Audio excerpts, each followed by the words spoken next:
आपण पाहिलं असेल की नाशिवंत ज्या काही असतात, द्राक्ष असेल, कांदा असेल, आलू असेल, असे जे काही नाशिवंत भाजीपाला असेल, हे सगळे एअर कंडिशन कंटेनर आहेत. त्याला इलेक्ट्रिकवर चाललेलं आहे. त्याचे पैसे सुद्धा आता शेतकऱ्यांकडून वसूल केले जाणार आहेत.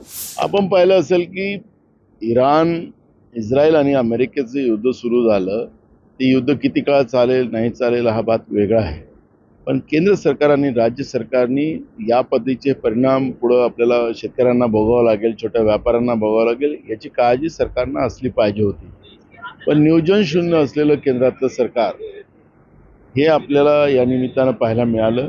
उद्याच नरेंद्र मोदी देशाचे प्रधानमंत्री यांना आम्ही पत्र लिहितो.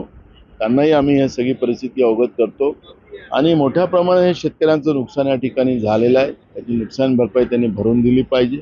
इथल्या व्यापाऱ्यांचं जे नुकसान झालेलं आहे त्याचीही नुकसान भरपाई दिली पाहिजे. या पद्धतीची भूमिका आमची राहणार आहे. आपण पाहिलं असेल की नाशिवंत ज्या काही असतात, द्राक्ष असेल, कांदा असेल, आलू असेल, असे जे काही नाशिवंत भाजीपाला असेल, हे सगळे एअर कंडिशन कंटेनर आहेत.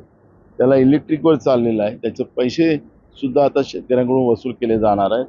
त्या एअर कंडिशनचे सगळे पैसे त्यांच्याकडून वसूल केले. मग शेतकऱ्यांना काय पैसे मिळणार आहे? शेतकऱ्यांना याला नाहीच्या बरोबर पैसे मिळणार आहे आणि म्हणून ही सगळी परिस्थिती पाहता याला तातडीनं लक्ष घालण्याची गरज आहे आणि म्हणून मी उद्या स्वतः विधानसभेत हे सगळे प्रश्न उपस्थित करणार आहे. सर, मात्र केंद्र सरकारने राज्य सरकारने शेतकऱ्यांसाठी काहीतरी अंमलबजावणी करणं किंवा तोडगा काढावा या दृष्टीने पावलं उचलणे आवश्यक आहे. शेतकरी वाऱ्यावर आहे. मी उद्या स्वतः प्रधानमंत्र्यांना पत्र लिहितो आहे आणि ही सगळ्या परिस्थितीला अवगत करून देणार आहे. म्हणून मी स्वतः या ठिकाणी बघायला आलो.